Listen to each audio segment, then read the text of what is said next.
आपने देखा है कि जानवर जो है हमारे पुराने बुजुर्ग जो थे, हमारी माएँ जो थी देहातों में, जब को गाय भैंस होने वाली होती थी, बच्चा देने वाली होती थी, तो वो टीन ले आते थे या दावड़ा जो है वो लेते थे और उसमें वो कभी गन्नम का दलिया बना के जो है ना उसको चूल्हे के ऊपर रख के गाल के उसमें गुड़ डाल के जानवरों को खिलाते थे। कभी वो मकई का दलिया डालते थे और कभी अलसी का दलिया डालते थे। हम उस वक्त समझते थे कि ये हमारे वालिदैन क्या करते हैं, महीना महीना ये प्रैक्टिस जो है वो जारी रहती थी। तो आज जब हमने पढ़ा है, देखा है, उनको ये पता नहीं था कि हम क्या कर रहे हैं, लेकिन वो जो कर रहे होते थे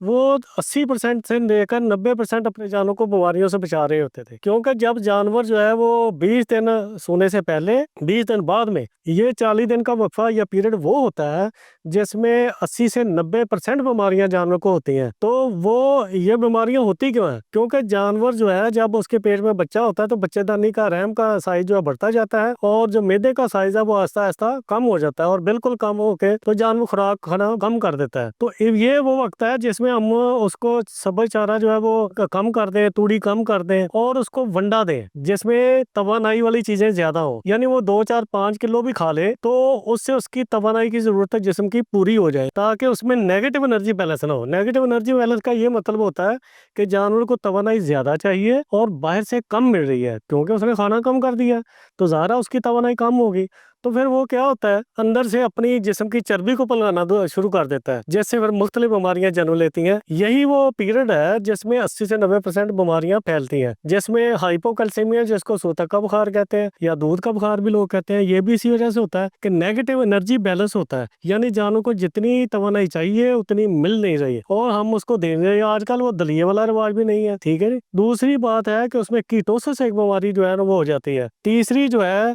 जानवर को जब हम हीट में आता है हम उसको सर्विस देते हैं तो जानवर बार बार रिपीट करता है, कंसीव नहीं करता यानी हामला नहीं होता, ये भी इसकी वजह है। फिर जानवर जो है ना अपनी जोर नहीं फेंकता, ये भी इसी की वजह है। फिर जानवर जो है उसको जो है मिस्टाइटिस हो जाती है इसी वजह से, क्योंकि उसकी कुव्वते मदाफत, जब हम जानवर को खुराक नहीं देते, ताकतवर खुराक नहीं देते, तो नेगेटिव एनर्जी बैलेंस होता है, यानी एनर्जी ज्यादा चाहिए और मिल कम रही है, तो उसकी वजह से ये जानवर अपनी जोर भी नहीं फेंकता कि जो कुव्वते मदाफत है वो ऑलमोस्ट जीरो हो जाती है और ये बीमारियां जो है उसके ऊपर अटैक करती हैं। ये तमाम बीमारियां जितनी मैंने बताई हैं कि उसमें हाइपोकैल्सीमिया सूतक का बुखार भी होता है, उसमें कीटोसिस भी होती है, उसको मिस्टाइटिस भी होती है और उसको ये रिपीट ब्रीडिंग भी होती है। फिर उसको